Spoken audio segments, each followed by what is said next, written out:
Vamos a leer desde el versículo 1 hasta el 5.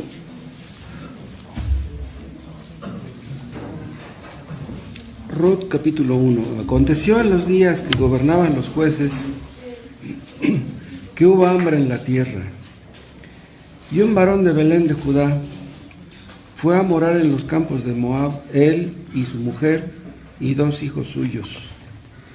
El nombre de aquel varón era Elimelec, y el de su mujer Noemí, y los nombres de sus hijos eran Malón y Kelión, efrateos de Belén de Judá. Llegaron pues a los campos de Moab y se quedaron allí. Y murió Elimelec, marido de Noemí, y quedó ella con sus 2 hijos, los cuales tomaron para sí mujeres moabitas. El nombre de una era Orfa y el nombre de la otra Ruth, y habitaron allí unos 10 años. Y murieron también los 2, Malón y Kelión, quedando así la mujer desamparada de sus 2 hijos y de su marido. Padre, te damos gracias por la misericordia que nos has mostrado toda esta semana, por tu fidelidad, porque cumples tus promesas, porque nos has preservado, porque nos has librado de peligros y de males. Oh Dios, que la vida que tú nos prestas, que la vida que tú nos concedes, sirva para que te glorifiquemos. ¿Para qué viviremos, Padre, si no para eso? No permitas que vivamos para nuestra gloria, que todo lo que tú nos enseñas, que todo lo que aprendemos, nos conduzca a vivir para agradarte y para servirte, para hacer tu voluntad. Capacítanos, háblanos a través de tu palabra. Así sea hoy, que no vuelva vacía. Edifica tu iglesia. Ayuda a nuestros hermanos que se reúnen en otras partes. Tu gracia sea con ellos también. En el nombre de Jesús. Amén. Hace miles de años, Adán tomó una mala decisión. Y esa decisión que él tomó le afectó a él, a su esposa, a todos sus hijos, a toda la raza humana. ¿Cuál fue la mala decisión que Adán tomó? Oyó la voz de su mujer. Eso es lo que dice, no apunté el versículo. En lugar de oír la voz de Dios, oyó la voz de su mujer. Pero, ¿en qué sentido oyó la voz de su mujer? Que ella le dijo, pues yo ya comí, pues come tú también. ¿Me voy a morir tú? Pues come tú también, te mueres junto conmigo. Entonces él le hizo caso a Eva. Y esa fue una muy mala decisión. Ella, para tomar la decisión que tomó, al parecer no consultó con Adán. No le dijo, oye Adán, ¿cómo ves? Mira, la serpiente me está invitando el fruto. ¿Cómo ves? ¿Aceptaré o no? La Biblia no lo dice. Pero él, debiendo haber hecho algo, no lo hizo. Lo más seguro es que cuando ella probó el fruto, él estaba ahí. Y ya sabía las consecuencias que iban a sufrir. Pero por amor decidió seguir el mismo camino que Eva, y sabemos las consecuencias. ¿Tiene algo de raro que la decisión que tomó haya afectado a toda la raza humana? Si un padre de familia toma una mala decisión, si no consulta con su esposa, y él hace lo que quiere, y a fin de cuentas las cosas salen mal, él entenderá que lo que hizo no estuvo bien. Un hombre se encapricha y tomó una mala decisión. Él cree que hace bien en tomarla, pero ya después se da cuenta que lo que hizo estuvo mal. Elimelec, el esposo de Noemí, tomó una mala decisión. Había hambre en la tierra y le dice a su esposa, bueno, aquí no dice si consultó con ella, si estaría bien que se fueran a Moab, pero pues de todos modos la responsabilidad recaía en él. tomó la decisión, cruzaron el río, se fueron a Moab. Y qué mal les fue al haber tomado esa decisión.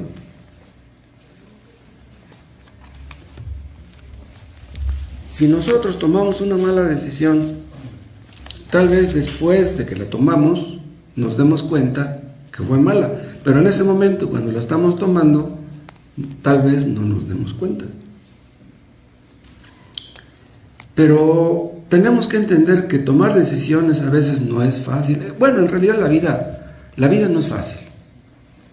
Uno como padre, pues uno quisiera el bien de nuestros hijos, y luego, si estamos en una encrucijada, tomamos una decisión que creemos en ese momento que es conveniente para nuestra familia. Y ya después de un tiempo, si fue una mala decisión, podemos verlo. Si sufrimos las consecuencias de una mala decisión, nosotros entendemos que esas consecuencias no son obra de la casualidad, nuestra culpa.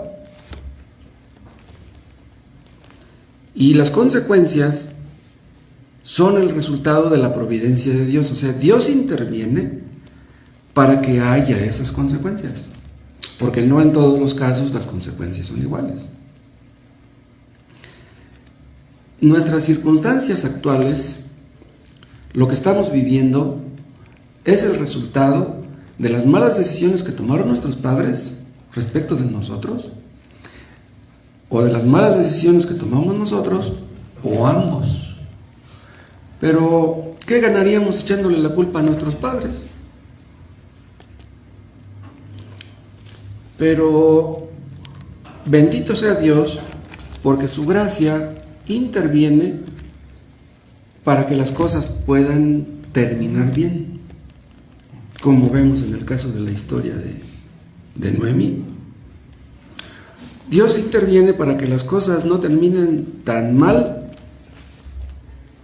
o para que puedan terminar bien. Cuando Dios está actuando en nuestras vidas, no vemos la mano de Dios. Creemos que Dios es soberano, que nada es casual, pero no vemos su mano. Si pedimos a Dios que nos muestre qué es exactamente lo que quiere, o que nos muestre su mano, no lo vemos, no entendemos. Pero no cabe duda que la mano de Dios ahí está. Noemí y su familia de repente estaban en problemas, pero de todas maneras Dios está actuando. Vean en el versículo 1: aconteció en los días que gobernaban los jueces. Esta simple frase quiere decir que lo que vamos a leer ahora es algo histórico. Y Dios nos muestra la condición espiritual de los personajes. Vean cómo dice el último versículo del libro de Jueces, en el versículo 25. Dice: en estos días no había rey en Israel. Cada uno hacía lo que bien le parecía. Y como consecuencia de que cada uno hacía lo que bien le parecía, ¿qué dice el versículo 1? Que hubo hambre en la tierra. ¿Entienden? Que no nos asombre que por tomar malas decisiones tengamos que padecer hambre. ¿Sí? Bueno, en general, cuando los creyentes desobedecen, si no es hambre, eso es algún otro problema. Dios sabe qué problema traer a nuestras vidas.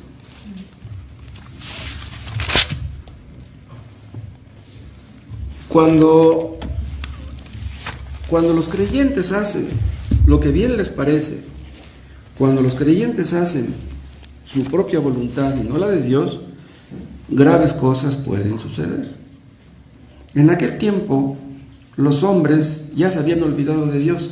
Ellos no hacía tanto tiempo que habían salido de la esclavitud egipcia.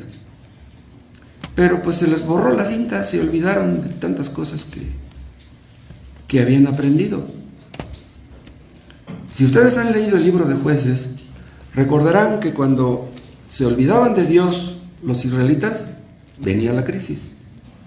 Cuando ya estaban en problemas, ellos clamaban. Y cuando ellos clamaban, Dios les mandaba un juez. un libertador, alguien que les ayudara.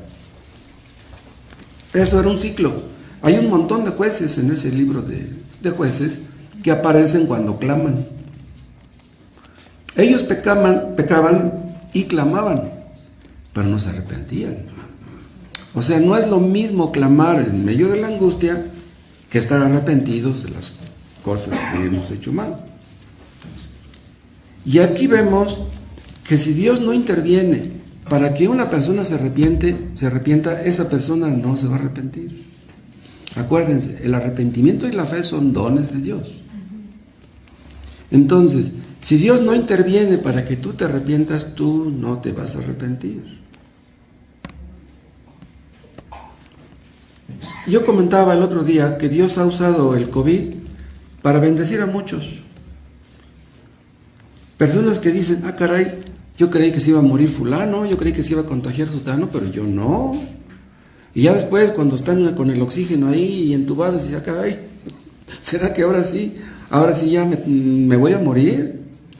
Entonces Dios les habla a través del COVID, Dios los humilla y se acuerdan de sus pecados. Ahí, con el tubote ahí en la boca, se pueden acordar de su pecado. Uno de esos jueces que Dios levantó fue un juez muy sorprendente, Sansón. Él fue apartado desde el vientre de su madre para servir a Dios. ¿Se acuerdan? Él era nazareo desde el vientre. Pero si él era apartado para servir a Dios, ¿cómo es que andaba con mujeres extrañas? Se echaba sus copas, iba a las fiestas, pero Dios lo usó. Es increíble cómo Dios saca bien del mal. Pero acuérdense ustedes que ya cerca del fin de su vida, Sansón reacciona y se da cuenta que lo que había hecho no estaba bien. Entonces, a pesar de tantos errores que cometió en su juventud, Sansón acabó bien. Cuando termina el libro de Jueces, Israel estaba en un nivel espiritual hasta abajo, ya no podían caer más bajo. Los sacerdotes, que se supone que eran los que tenían más conocimientos, actuaban como demonios. Si los sacerdotes hacían eso, imagínense los demás. El pueblo de Dios, el pueblo escogido, actuaba como si no conociera a Dios. ¿Qué les había dicho Dios? Que ellos tenían que ser diferentes a los demás pueblos. Pero al final de Jueces, ellos están peor que sus vecinos. Y es por eso que vino el hambre, como acabo de mencionar. Y eso del hambre también ocurrió en otras situaciones, no nada más aquí. Hambre, sequía, invasión, cautiverio, guerra, todos problemas porque los israelitas se alejaban de Dios. Dios usó el hambre para que los israelitas vieran su pecado. Si nos falta el alimento, oigan lo que les voy a decir, si nos falta el alimento, algo grave está ocurriendo. Si está escrito que Dios no desamparará a su pueblo y que no he visto justo desamparado ni su simiente que mendigue pan, ¿cómo un creyente puede llegar a mendigar pan? Algo grave está ocurriendo para que eso pase. Dios les hablaba fuertemente para que ellos vieran su condición espiritual. Dios habla de muchas maneras, pero el hombre no entiende. Nos habla a través de su providencia, a través de la esposa, a través de la suegra, a través de los hijos, a través del casero, a través del trabajo, a través de la pobreza, de la enfermedad, de un accidente. Dios nos habla de muchas maneras, pero somos bien necios. ¿En dónde ocurrió esta hambre? Que dice aquí el versículo 1, en Belén de Judá. ¿Qué significa Belén? Casa de pan o granero. El lugar donde más debería de haber pan, no había que comer. El granero estaba vacío. Elimelec agarra a su esposa, agarra a sus hijos y se va a Moab. La palabra Elimelec significa Dios es rey. Entonces, si Elimelec creía que Dios es rey, ¿por qué no se sujetaba a él? Bueno, pues él es el rey, él mandó esta hambre, pues sí, aunque haya hambre aquí en Belén, pues Dios nos dará que comer. Pero no, le dice a su esposa, vente, vámonos. Se van lejos.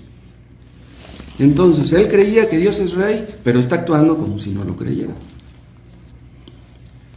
Nosotros, a menudo, en todos los sermones tal vez hablamos del pecado.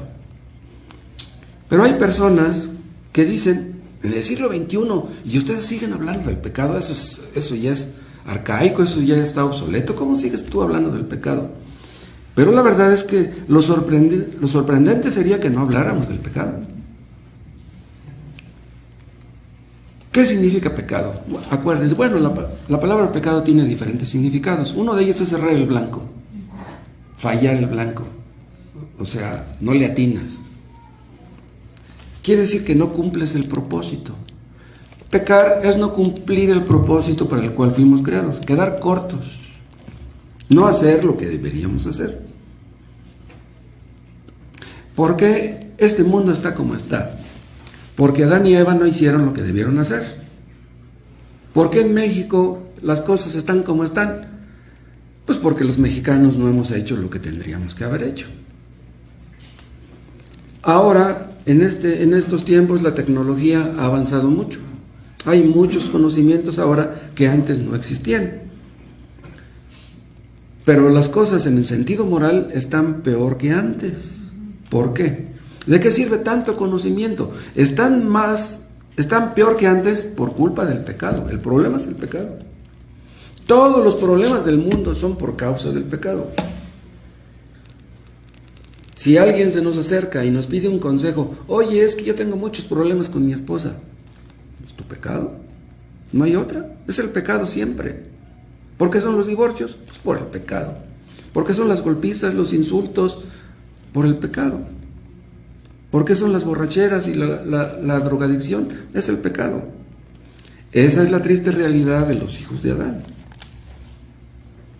Elimelec creía que Dios es rey. Entonces, si nosotros creemos que Dios es rey, creemos que Él tiene el control. Él tiene el control aún si hay hambre. Pero Elimelec no lo creyó. La fe de Elimelec le falló. Tomó el asunto en sus manos y se fue a Moab. El hambre es un juicio de Dios. El COVID es un juicio de Dios. Pero debemos confiar en Dios en medio de sus juicios. Pero Elimelec no hizo eso. Elimelec y su familia se fueron a Moab. Estaba lejos. Desde Belén, pues estaba lejos. No había medios de transporte como ahora. Pero el problema no era que estuviera lejos. El problema, ¿saben cuál era? Que Moab era un símbolo de maldición. Los moabitas eran el resultado de un pecado vergonzoso. Los moabitas eran el resultado del pecado de Lot, de su incesto con su hija mayor. Lot era un creyente verdadero, pero se emborrachó. Y la triste consecuencia de la mala decisión de emborracharse, ya lo conocen ustedes. Su hija quedó embarazada. ¡Wow! Moab fue un pueblo que causó muchos problemas a los israelitas a través de la historia. Acuérdense del rey Balac que contrató a Balaam para que maldijera al pueblo de Israel. Y ahí va el necio de Balaam. Él sabía que un profeta de Dios está para bendecir a Israel, pero Balac lo contrata para que lo maldiga. ¿Qué tenía que estar allá?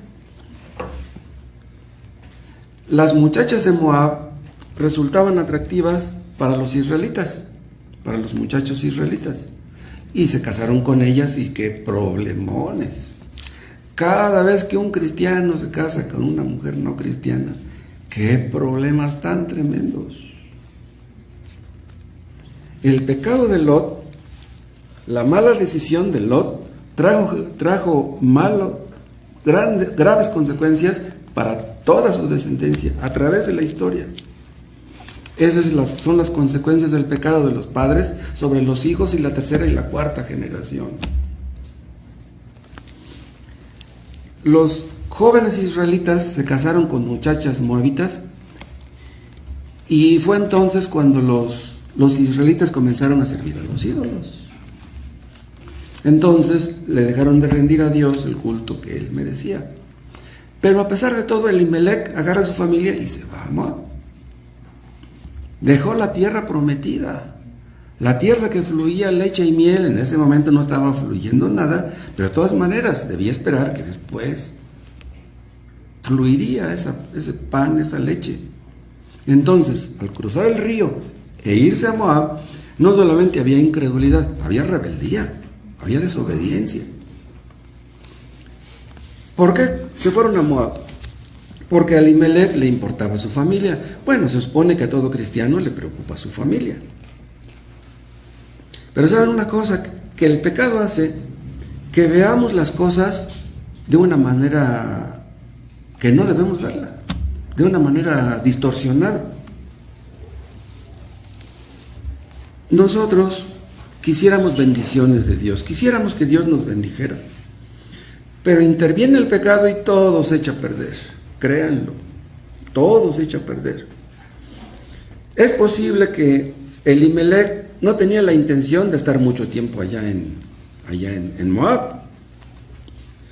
A lo mejor pensaba Elimelec como algunos que se van a Estados Unidos. Pues me voy a Estados Unidos, me junto unos dólares, ya me regreso y me construyo una casita. Pero muchos se van a Estados Unidos y no regresan.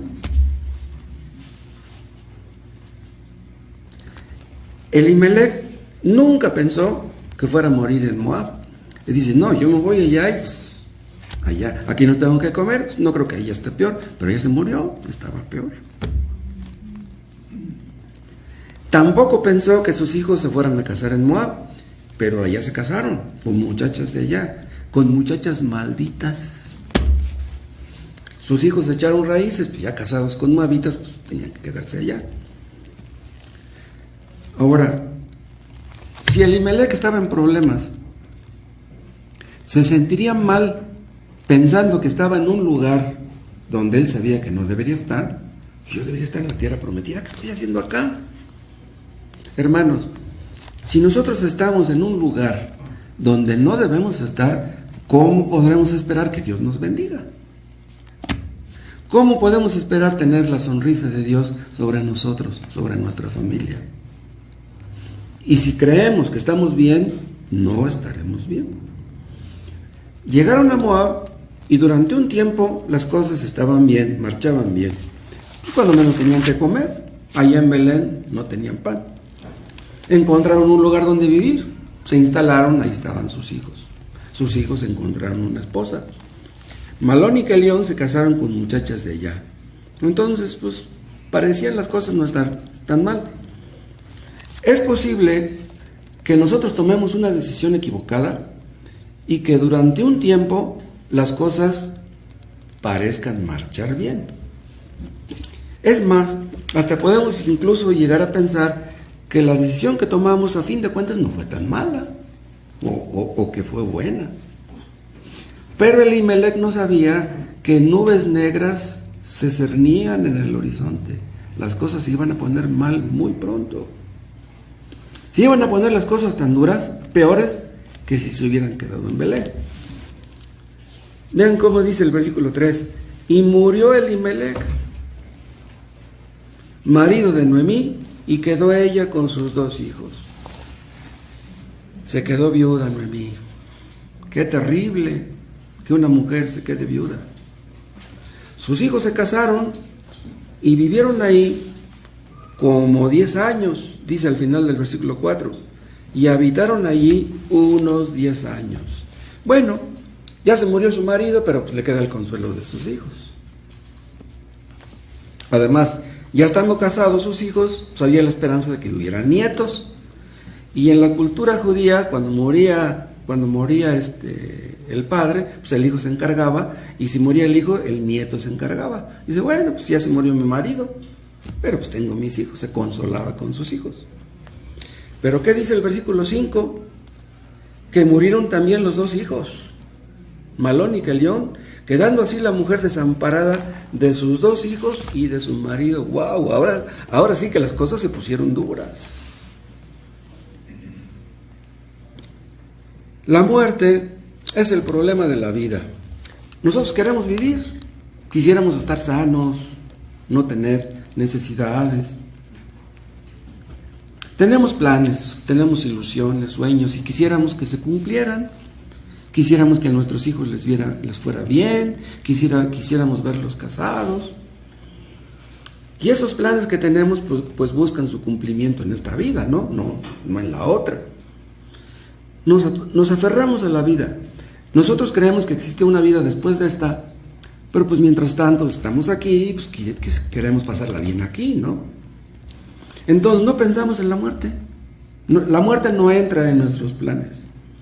Entonces cuando de repente llega, nos agarra desprevenidos. Hay algunos que dicen, tengo un dinerito ahorrado, me voy a comprar un ataúd y para que tenerlo ahí cuando yo me muera. Pero aún así cuando se mueren, la muerte los agarra desprevenidos, aunque tengan el ataúd. Los inconversos no ven la muerte como deberían de verla. Solamente los creyentes podemos verla como es. Dicen los inconversos, no, pues todos tenemos que morir, pues es la ley de la vida. Pero a nadie le gusta eso, a nadie le gusta la muerte, sea prematura o no. Elimelec pues ya tendría sus años, pero sus hijos estaban jóvenes. Ha de haber dicho Noemí, bueno, se murió mi viejo, pues ya estaba viejo, pero mis hijos. La muerte no entra en nuestros planes. Cuando alguien muere, hay algo como que no cuadra. Pero acuérdense ustedes que la muerte es la paga del pecado. La muerte es la consecuencia del pecado. Por el pecado, entró el pecado por un hombre y por el pecado la muerte. Entonces, la muerte es el resultado de la realidad del pecado. Qué terrible cosa es el pecado. Qué terrible cosas son las consecuencias del pecado. Los inconversos, si escuchan hablar acerca del pecado, les da risa, se burlan. Cuando se muere un niño, decimos, bueno, el pecado entró en el mundo por un hombre y por el pecado la muerte. Se murió este niño, pero ¿qué culpa tiene un niño? Un niño pequeñito, ¿qué pecado cometió para que muera? Elimelec y sus hijos murieron. Los tres eran pecadores, pero un niño pequeñito. Pero la muerte de un ser querido, sea niño, sea joven o viejo, va más allá de las consecuencias presentes de nuestros pecados. La muerte es la consecuencia de un solo pecado, del pecado de Adán y Eva. O sea, lo que quiero decir es esto. Supongamos que se nos llega a morir un hijo, Dios no lo quiera. ¿Pensaremos acaso? Es que es por mi pecado que se murió mi hijo. No debemos pensar así. Es que no lo supe tratar bien, no lo eduqué bien. Bueno, si tú te sientes culpable porque se te muere tu hijo, no lo trataste bien cuando estaba en vida, bueno, pues ve tu pecado y pídele a Dios que te perdone, ¿no? Pero un creyente no debe de ver la muerte de un ser querido como un castigo de Dios. La muerte de cada ser humano, sea quien sea, es la muestra de que con Dios no se juega. El pecado no es poca cosa. El COVID-19 es una muestra de que con Dios no se juega. El COVID ha sido de grande bendición para muchísimas personas, descendientes de Adán. El problema de hoy es el mismo de aquel tiempo de los jueces, que los hombres hacen lo que quieren, lo que les parece bien, lo que les parece correcto. En esencia, ese es el pecado. Pecado es hacer lo que te da la gana, no lo que Dios dice. Si tú haces lo que tú quieres, estás pecando. Aunque no seas narco, aunque no seas asesino, aunque no seas ladrón, tú estás pecando. ¿Por qué? Porque no estás haciendo la voluntad de Dios. Si alguien te pregunta, oye, a ver, explícame qué es pecado, dile eso. Pecado es hacer lo que te da la gana, eso es. Pecado es vivir como si Dios no existiera. Nosotros entendemos que le vamos a rendir cuentas a Dios de cada decisión que tomemos, de cada palabra ociosa que digamos. Pecado es hacer nuestra propia voluntad, tomar nuestras propias decisiones sin tomar en cuenta a Dios.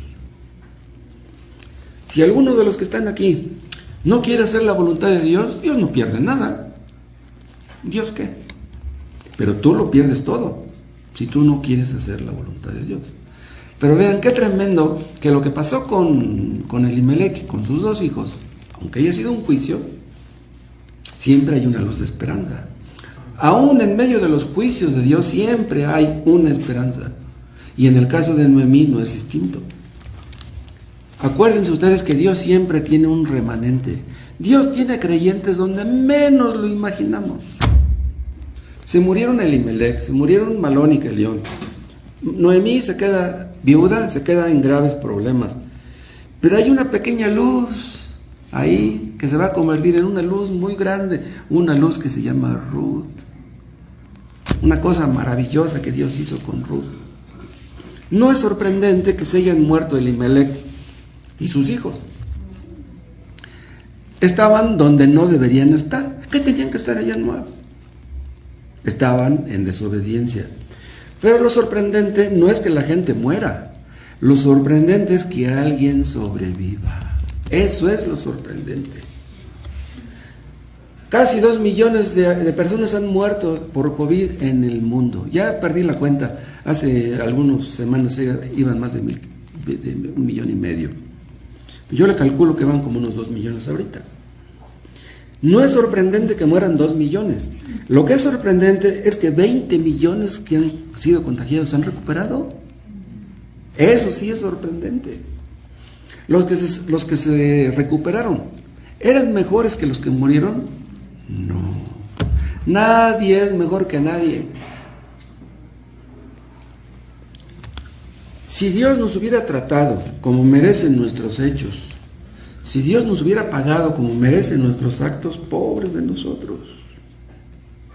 En el año pasado, en el año anterior, murieron muchos, pero nosotros estamos aquí, vivos. Si estamos vivos, ¿es porque somos mejores que los que murieron en el año pasado?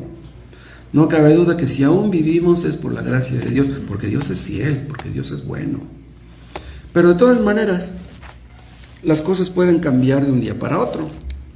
Hoy estamos vivos, mañana pasado, quién sabe. Pero que no se nos olvide que la gracia de Dios va más allá de nuestros errores, trasciende nuestros errores. Dios puede hacer lo que ninguno puede. Dios puede sacar bien del mal. Dios puede sacar bien del mal de que Elimelech y su familia se hayan ido a Moab.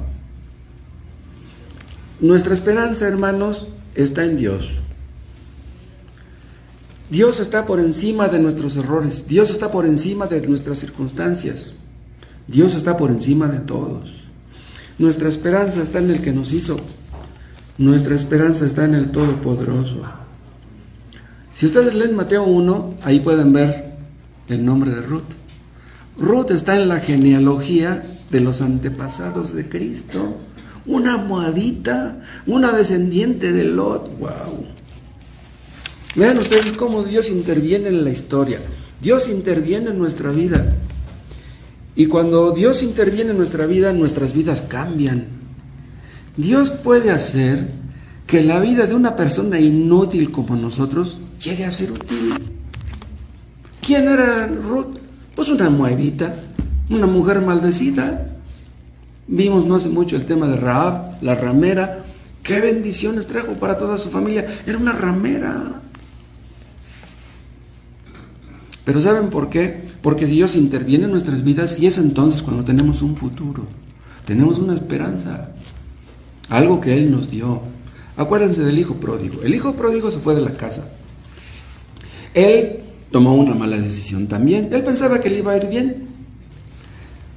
Pero vean, el hecho de que el hijo pródigo se haya ido de su casa, el problema no era en sí ese. El problema es que él se estaba alejando de Dios. Ese era el verdadero problema. Una persona que se aleja de Dios, ¿tiene la esperanza de que le vaya bien? Pues sí, a lo mejor se gana sus centavos, a lo mejor progresa, pero ¿de qué sirve que progreses si te alejas de Dios? Ese dinero que tú ves como una bendición se va a convertir en una maldición. El hijo pródigo se dio cuenta pronto que la decisión que tomó fue una mala decisión. ¿Cuándo se dio cuenta? Pues cuando se le acabó el dinero, se le acabaron los amigos, se le acabó la comida, se le acabó la bebida, y ahí está cuidando cerdos. Cuando salió de su casa, lo tenía todo, y ya después de unos cuantos meses, no sé, se quedó sin nada. Exactamente lo mismo que le pasó a Noemí. Pero vemos en el caso del pródigo lo mismo que pasa con Noemí. Pero ven, Dios estaba actuando en ambos casos. Dios no es pasivo, Dios es activo. Dios está atento, pero está haciendo algo.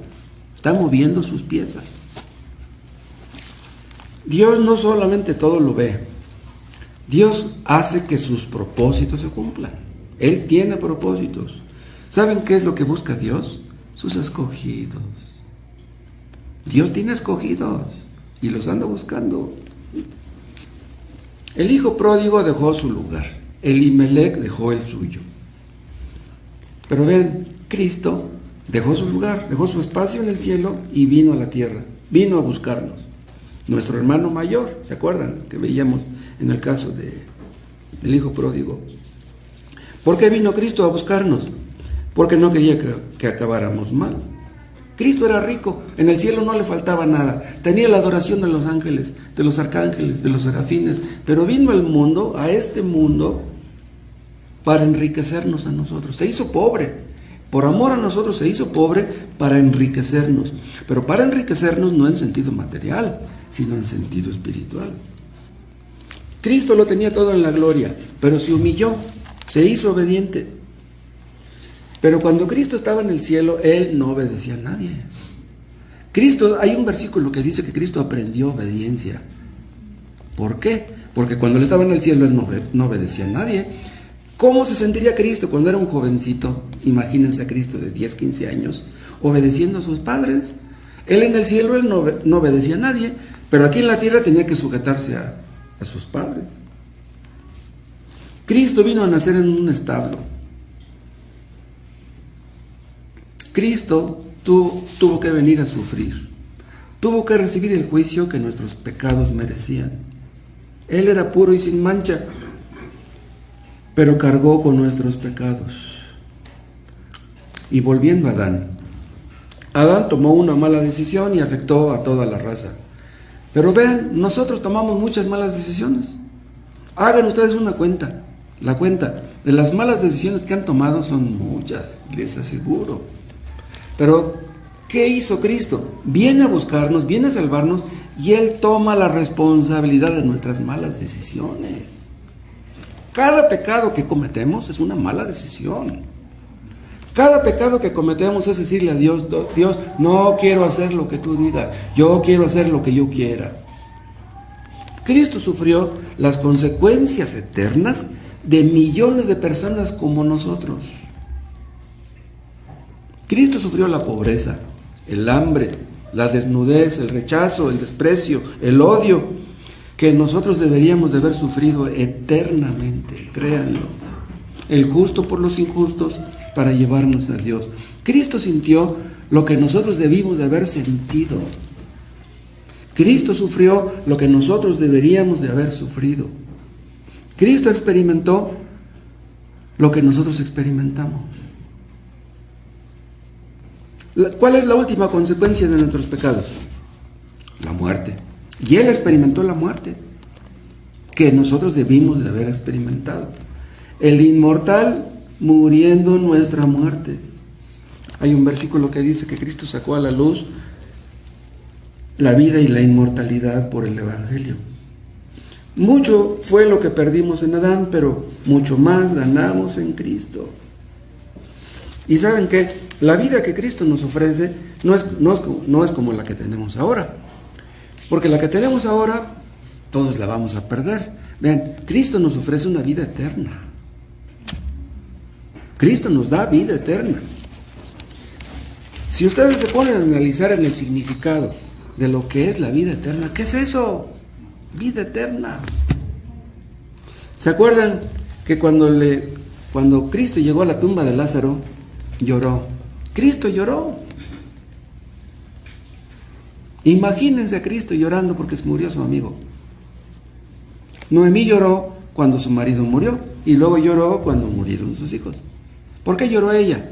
Pues se quedaba sola, se quedaba sin apoyo, no tenía nietos de los hijos que murieron. ¿Qué va a hacer de mí? Se sentía desamparada. Además estaba en una tierra extraña. ¿Quién la iba a apoyar? ¿Quién iba a cuidar de ella?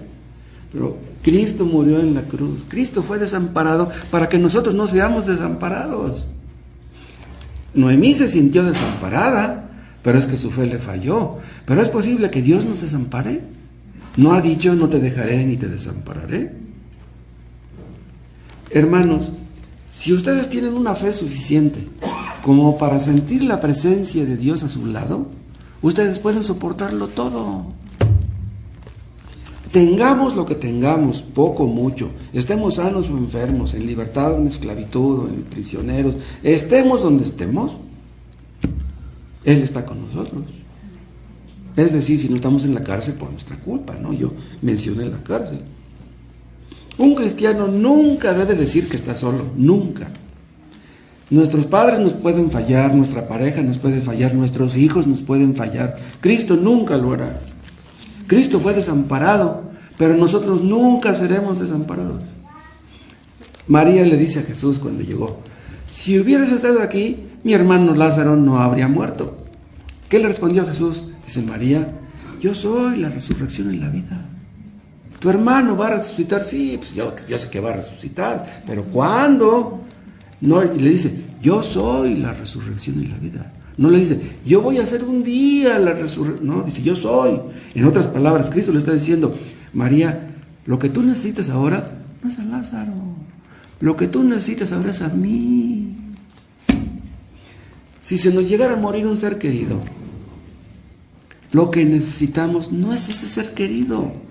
Lo que necesitamos es a Cristo, Él cerca de nosotros. Cristo nos dice, le dice a María: yo soy lo que tú necesitas, María, ahora. Imagínense, nosotros creemos: pues un día voy a ir a la gloria, un día voy a caminar por las calles de oro, pero ahorita no tengo dinero para la renta, no tengo para comprarle zapatos a mis hijos, pues sí, pues de qué me sirve que camine yo por las calles de oro entonces. No, yo quiero ahora. Lo que tú necesitas es a Cristo ahora. Nosotros los cristianos creemos que un día estaremos con Cristo en la gloria, pero el cielo, la gloria, podemos verla como muy lejana, como muy nebulosa, como muy vaga, como muy incierta.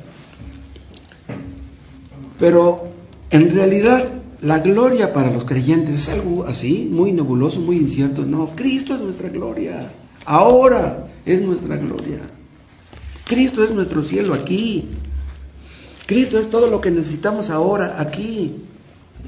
Y si tú tienes a Cristo, si tú has creído en Cristo, tienes a Cristo aquí. Cristo dice que el que cree en Él ha pasado de muerte a vida. Ha pasado, no dice que pasará. Ya estás vivo. Para Él estás vivo. Dios no es Dios de muertos, es Dios de vivos. Si tú eres creyente, es tu Dios. Dios no es el Dios de los muertos. ¿Sí? ¿Entienden eso? Nosotros creemos que la vida eterna existe porque ya la experimentamos. Pero ¿quién estará un día en la vida? No, ya empezamos a disfrutar de la vida eterna desde aquí. En este reino de muerte hay una luz de esperanza. Nosotros debemos descubrir cuál es el propósito de Dios para nosotros. Es lo que Noemí tenía que descubrir. Lo que Elimelec no alcanzó a descubrir. Si hemos perdido algo, si hemos perdido cosas que nos dolió perder, aún no está escrito todo. Todavía falta la última página de nuestras vidas. ¿Qué hará con nosotros, hermanos, el día de mañana? ¿Qué va a hacer Dios ahora con Noemí, que ya se murió su esposo y sus 2 hijos? Espérate, Noemí, no te desesperes, no te precipites. ¿Cómo fue, hermanos, que nosotros llegamos a la situación presente? ¿Cómo fue que llegamos a las circunstancias en que nos encontramos ahora? ¿Cómo? Algunos errores cometimos que estamos sufriendo consecuencias ahora que no nos gustan. Algunos errores cometimos. Pero entonces, si estamos sufriendo las consecuencias de nuestros errores, ¿ya no hay esperanza para nosotros? ¿Ya no hay esperanza para Noemí? Sí, sí la hay. Todos hemos cometido errores, hermanos, como esposos, como padres, como hijos, como creyentes. Todos hemos cometido errores. Un cristiano puede cometer tantos errores que se sienta confundido, desorientado, como que Dios no escucha sus oraciones, como que Dios estuviera en su contra. A lo que Noemí llegó, no, pues ya Dios me quitó a mi esposo, ya me quitó a mis hijos, no, pues Dios la trae contra mí, pues ya ni modo, pues mejor me regreso a mi tierra. Nunca debemos llegar a ese punto. Tal vez no nos gusta la situación en que vivimos, nuestra vida no nos gusta, a lo mejor, pero si ustedes han confiado en Cristo, ustedes tienen un futuro maravilloso. Créanlo. Noemí no tenía preparado algo para ella. Noemí tenía preparado a alguien para ella. La esperanza de Noemí estaba, ¿saben en quién? No en Ruth. Estaba en aquel que nacería en Belén, el pan de vida. Cristo nació en la casa del pan. Él es el alimento, el que da pan al mundo. Cristo es nuestro alimento espiritual. Cristo dijo, el que come de este pan vivirá eternamente. Del linaje de David, de la descendencia de David, vino el que sería mayor que David. El libro de Ruth apunta a aquel que habría de venir, a Cristo. Hermanos, Cristo es más grande que nuestros errores. Cristo es más grande que nuestras equivocaciones. Él puede enderezar lo torcido. Y si tú sientes que ya estás viejo y que un árbol que está torcido ya no se puede enderezar, ven a Cristo y Él te enderezará. Cristo es experto en enderezar las cosas torcidas. El panorama para Noemí era muy triste, muy sombrío, pero había esperanza. Yo no sé si ustedes han llegado a ese punto de sentir como que ya no hay esperanza para ustedes, que han llegado ya al límite, que quieren tirar la toalla.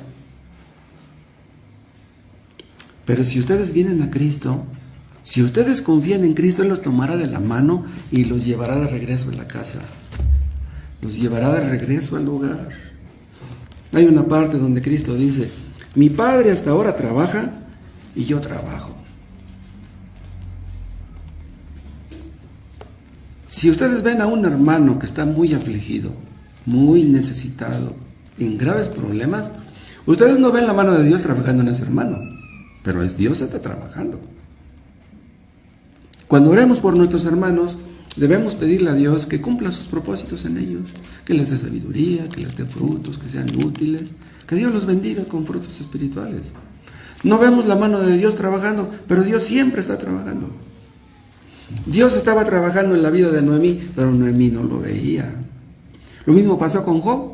Dios estaba trabajando en la vida de Job, pero él no lo veía. Dios estaba trabajando en la vida de José.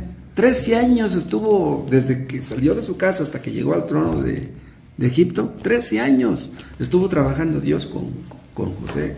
Con David, desde que lo ungió Samuel hasta que ocupó el trono de Israel, pasaron fácil 16 años y Dios estaba cuidándolo.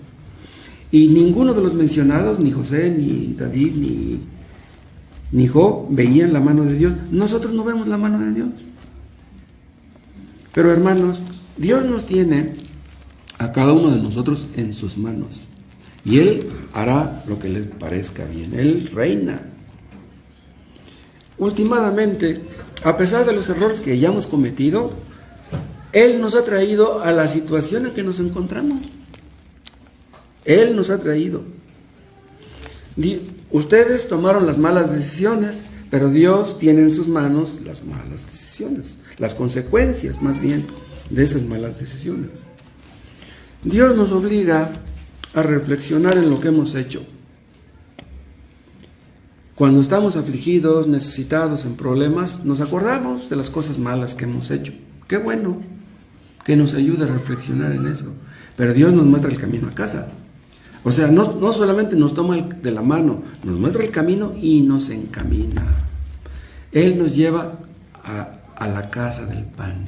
Nos lleva a Belén de la mano, como hizo con Noemí. La sacó de Moab y se la llevó a Belén. Ahí está tu pan. Cristo les dijo a sus discípulos que ya se iba a ir. Y les dice, y ustedes sabéis el camino, le dice Tomás. Pero ¿cómo podemos saber el camino si no sabemos a dónde vas? Y le dice Jesús, yo soy el camino. ¿Qué te preocupas, Tomás? Cristo es el camino a casa. Cristo es el camino al pan. ¿Entienden, hermano? Cristo es nuestro Belén. Cristo es nuestro pan del cielo. Cristo es nuestro alimento, nuestra vida, nuestro todo. Hay personas que han pecado tanto que caminan en la calle como zombies, que se han drogado, que han robado, que han violado, que han hecho tontería y media y van en la calle ya que sin esperanza. Para esas personas hay esperanza todavía. Hay muchas personas que andan confundidas, desorientadas, pero los creyentes conocemos ya el camino. Cristo es nuestro camino. Los inconversos no saben ni para qué viven, no conocen el propósito de sus vidas, pero los que hemos creído en Cristo sí conocemos eso. Cristo vino a buscarnos para llevarnos de regreso al hogar. Él está preparando el lugar donde moraremos con Él. ¿Se acuerdan cómo recibió el padre del pródigo a su hijo? Con todos los honores, hizo una gran fiesta. Le dio el mejor vestido, le puso un anillo en la mano, mandó mandar el becerro gordo. Hermanos, lo que nos espera los que hemos creído en Cristo, lo que nos espera ya, lo que van a ver nuestros ojos.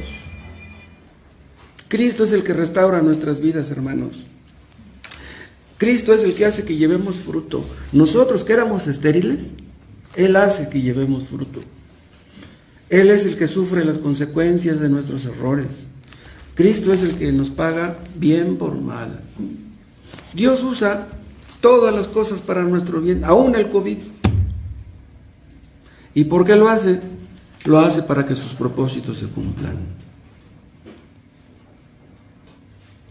Yo no sé si ustedes hayan ido tan lejos como Elimelech y Noemí, hasta Moab.